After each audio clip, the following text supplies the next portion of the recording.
KY Whitetails, another episode of Chasing a Dream. What I want to talk about in this episode is the people that were influential to your hunting. The reason why I want to talk about this is what kind of got me going to talk about this on this episode is I watched a hunting program this morning on Cameron Hanes, and he was talking about a good friend of his that got him started, and he ended up passing away on a hunt. So it kind of made me start thinking about my buddies, past hunting stories and who got me started in it. So I figured the best thing to do is put it out there. So maybe it can, cause you to think about, going back, who got you started and everything. And, what I'd like to do is maybe if you bring people on and tell me about who got them started and how they get started and, what keeps their dream alive. So with that, I mean, as far as myself, my dad was a major part in my with my hunting.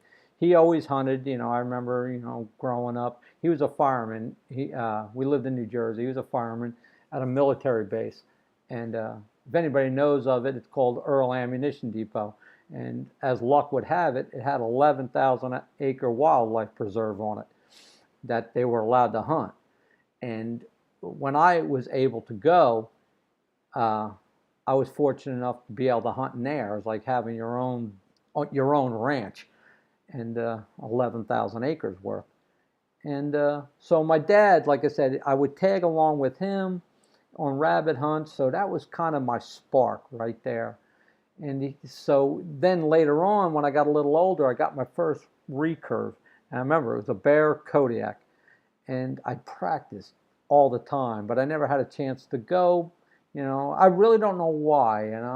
He never took me deer hunting, but then when I got to like 15, I think I was like 15, I bought my first compound, and same thing, practiced like constantly with that thing, and got really, really proficient with it.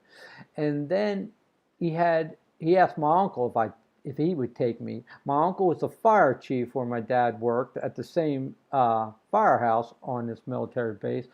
So he said, yeah, I'll take him. And my father was working that day, and my uncle dropped me off. And my uncle was gun hunting at the time, and where I lived in New Jersey, I guess why bow hunting meant so much to me, or it ended up being a major part, because gun hunting in New Jersey is only a week long at the time. It was like 7 days, and so if you were just waiting for gun season all year, to me that wasn't going to happen. I mean, I had to have more than that. I mean, because it was becoming an addiction. And so, like I said, my father, you know, took me to work with him. My uncle took me out hunting, dropped me off at a tree stand. He had a permanent stand that they had. Because my father, like I said, my father deer hunted. So they had stands built, and they said, well, I'll drop him off to one of your stands, Charlie. And that was my dad's name. His name was Charles. And as luck would have it, I killed one of my first times I went out. I mean, and like I said, it wasn't, I mean, it was luck. Yeah, I seen deer and they came in close enough and all that. But the part of luck I try to take out is I practice a lot. And I did back then. I still do to this day. It's a part of me that just keeps going. And that's why I'm so adamant about practice, practice, practice. Because even though I hear people talking about, I don't have time and all this stuff, the same thing with me. I mean, I'm working full time. I got two kids of my own, and I know what it's like when you only have a short amount of time. And I live here in Texas, and I don't even hunt Texas. I hunt Kentucky, and I'll get into that in a little bit.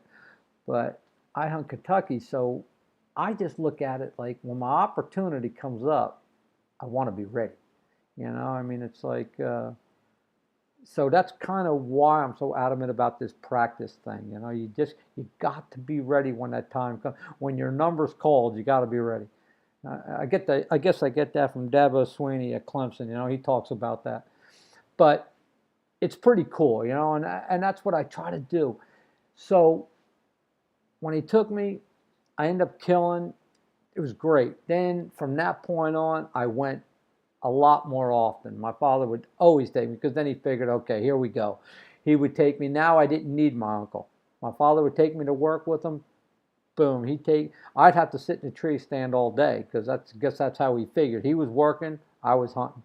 And I did. I sat in these tree stands all day long. And, then he'd have my mom pick me up. And that's another cool part about it, because my mom was part of my hunting life too, because she loved it. If I got a deer, I mean, deer meat at our house, at the Bergen house, was a major part of our food bill in there, because that filled the freezer. And my dad would do it. Now I started doing it. The more deer I got, the better. Didn't matter size. That's why, I'll talk about a little this later on in one of my podcasts, how I feel about quality deer management. And I hear this numbers games and junk. Why it really don't matter to me. But anyway, uh, so like I said, so he got me going. And then from there, obviously, I got old enough where I can drive. And once I was able to drive, then I took care of it on my own. Then I started finding my own hunting spots. My dad would take me sometimes, but I didn't need him anymore to do it, because I could, now I was driving. I could take myself. And I had places where I grew up in New Jersey, and I guess I kept lucking out, because where I grew up in New Jersey, even though we grew up near the beach, I had some good spots. I didn't have to go far. 15 minutes from my house turned me onto some good deer hunting. And I also, I pheasant hunt, small game hunt a lot. I had dogs. And so that was a lot of my hunting too. But bow hunting, when bow season kicked in, if I could bow hunt, that's what I did. And then, like I said, I ended up going on a guided hunt. I had a good friend of mine, Tony, that I hunted with all the time, and we grew up together. Anybody that knows me knows this guy, Tony. Like, we were one and the same. I mean, we're as close as brothers could be.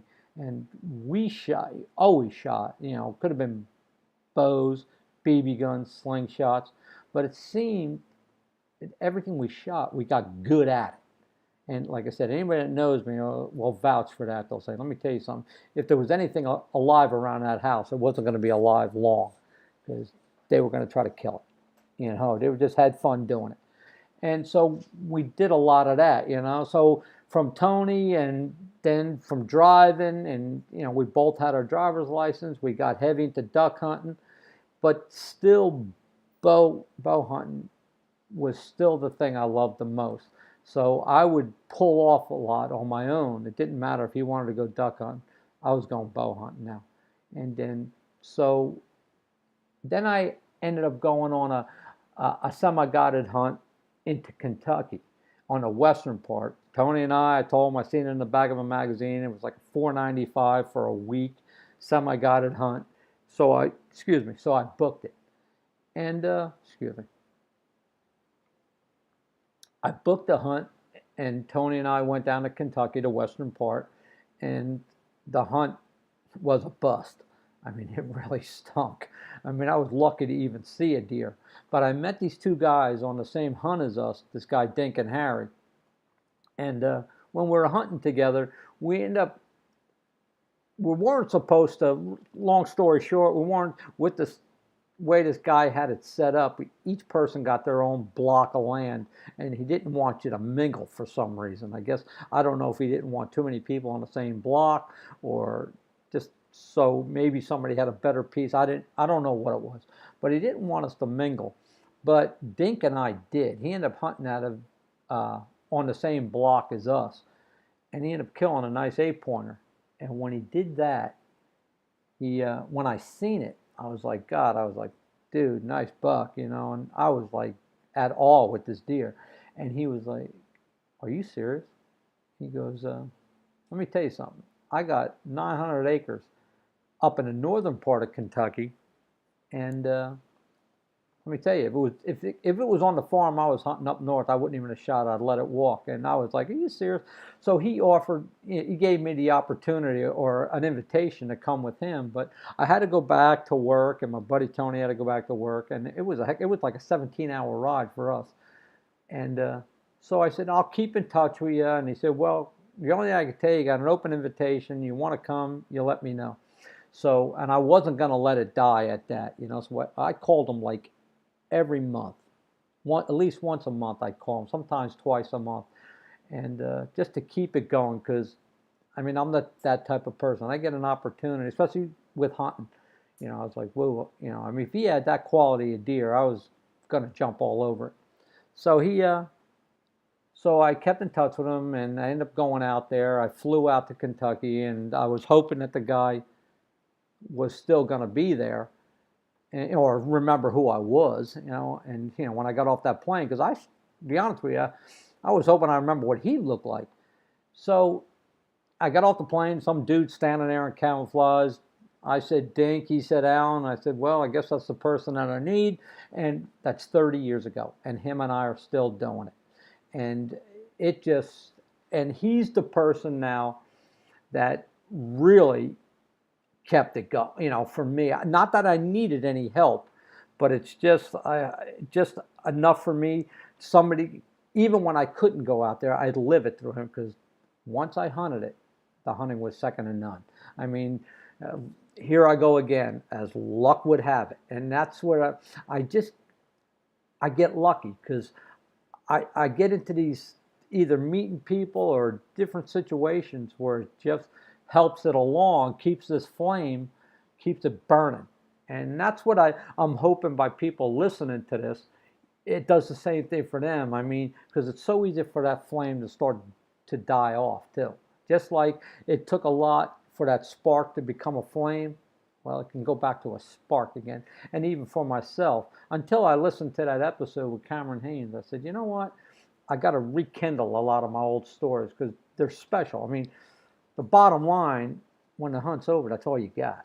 I mean, you got the deer on the wall, but there's still a story behind it, and that's what I'm hoping that I do with this podcast. I just help you rekindle your stories, and so if you like what you hear, post, hit the like, hit the subscribe, and post your comment, because I'd love to hear your stories. I'd love to put you on, and maybe something special, how you all started, and just so it doesn't die for you. So with that, just remember the old times, and just keep it going, and keep chasing the dream, and good luck, hunters.